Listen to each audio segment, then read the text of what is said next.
Warung Gaib Surabaya.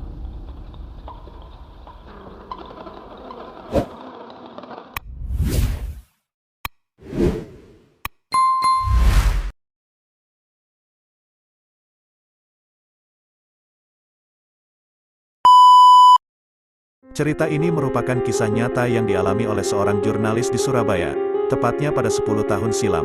Kala itu, sebut saja TS, 43 tahun, yang masih menjadi jurnalis di salah satu perusahaan media cetak yang berbasis di Jakarta. TS bercerita jika pernah memiliki pengalaman mistis saat berkesempatan mengikuti kegiatan spiritual salah satu komunitas klinik di Jawa Timur. Komunitas ini biasa melakukan observasi ke tempat-tempat angker untuk melakukan penarikan benda-benda pusaka, seperti keris, hingga batu akik. Bahkan, komunitas ini juga melakukan observasi penampakan ke tempat-tempat angker. Tepat di hari Kamis malam, komunitas ini berencana melakukan penarikan benda pusaka yang berada di salah satu area kampus perguruan tinggi negeri, PTN, di Surabaya. Sebelum berangkat, anggota komunitas yang terdiri dari 10 orang itu kemudian membagi menjadi 2 tim. Masing-masing tim ini beranggotakan 5 orang. Tim pertama berangkat ke lokasi menggunakan mobil, sementara TS bersama tim kedua menggunakan sepeda motor. Sekitar pukul 24 malam, tibalah TS bersama komunitas ini di area lokasi salah satu kampus PTN di Surabaya. Malam pun semakin larut, hanya cahaya rembulan yang menerangi suasana tempat itu. Kala itu, bangunan masih belum mendominasi seperti sekarang, hanya terlihat sebelah kiri dan kanan pepohonan serta ilalang. Bahkan, penerangan cahaya lampu masih sangat minim. Tanpa membutuhkan waktu lama, komunitas ini langsung bergegas memulai ritual penarikan benda pusaka, bunga 7 rupa, dupa, hingga minyak apel jin mereka siapkan. Syarat-syarat itu pun ditata dan ditaruh di tempat yang sebelumnya sudah ditentukan.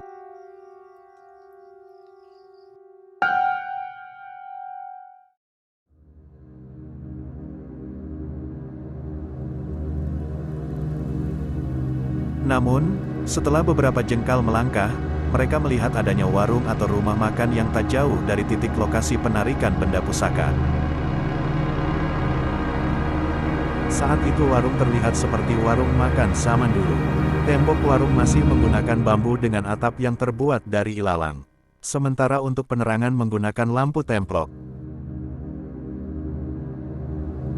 Karena sebelum berangkat TS dan anggota komunitas belum sempat makan, salah satu di antara mereka, sebut saja Budi, langsung nyeletuk, ada warung, ayo kita makan dulu, kata TS saat menirukan ucapan Budi, salah satu anggota komunitas klinik.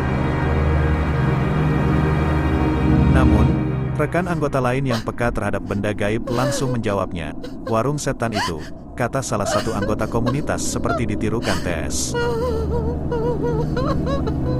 Pada awalnya, TS sempat heran, sebab warung itu kondisinya bukan namun terlihat tidak ada yang menjaga. Bahkan, setelah beberapa kali dipanggil, namun tak kunjung juga terlihat pemilik warung itu.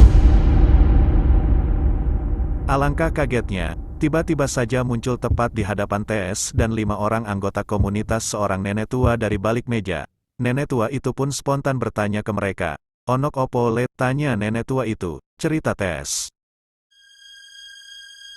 TS bersama 5 orang itu dibuat kaget dengan kehadiran nenek atau pemilik warung yang spontan muncul. "Mbak jual nasi gak?" tanya TS kepada nenek pemilik warung. Nenek tua itu pun lantas menjawab, "Nasinya wes entek le, karimi," kata TS saat menirukan ucapan nenek itu. Karena merasa lapar, TS bersama 5 orang anggota komunitas langsung memutuskan untuk pesan mie instan. "Enggeh mbah, mboten nopo-nopo, pesen gangsal mangkok mie yo mbah." "Iya mbah, tidak apa-apa pesan 5 mangkok mie ya," kata anggota lain kepada nenek pemilik warung seperti ditirukan TS. Malam itu, di warung cuma ada camilan berupa gorengan tahu dengan ukuran besar. Namun, kata TS, menurut salah satu rekan yang sudah makan, ternyata tahu itu rasanya agak basi dan berbau. Tiba-tiba saja nenek tua itu kemudian bertanya ke TS, "Nak sampeyan niki menungso ta? Nak kalian ini manusia tak?" kata nenek itu seperti ditirukan TS. "Yo enggeh mbah, menungso." "Iya nek, manusia," jawab salah satu rekan TS. "Nek jenengan mbah, kalau Anda mbah," celetuk TS kepada nenek itu. Nenek itu pun sempat terdiam sejenak, kemudian menjawab, "Mbah yo menungso na, nenek ya manusia na," ujar Tes menirukan ucapan nenek itu. Setelah selesai makan, mereka kemudian sejenak mengobrol dengan nenek itu. Nenek pemilik warung itu juga bercerita, jika dia menjaga warung tidak sendiri. Nenek mengaku jika dia ditemani putrinya yang cantik, jelita dan belum menikah. Putrinya itu membantu menjaga warung hanya saat pagi hingga sore hari. Karena penasaran dengan putri pemilik warung, salah satu anggota komunitas ini, sebut saja Budi, ingin berkenalan dengan putri nenek itu. Apalagi, nenek pemilik warung juga memberi peluang kepada Budi untuk berkenalan dengan anaknya, yang katanya cantik jelita.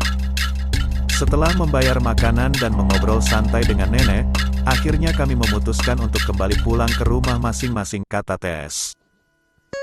Singkat cerita, siang harinya, Budi berencana pergi sendiri ke lokasi warung itu. Budi memang tertarik dan penasaran ingin berkenalan dengan putri pemilik warung yang katanya dibilang cantik dan belum menikah. Tapi, alangkah kagetnya, saat tiba di lokasi, warung yang ia cari tidak ada. Budi hanya menemukan sebuah tempat pembuangan sampah kotor dan tidak terpakai. Waktu itu juga Budi langsung memberitahu rekan-rekan lainnya, dan saya juga kaget diberitahu ternyata tadi malam makan di warung gaib, tandasnya.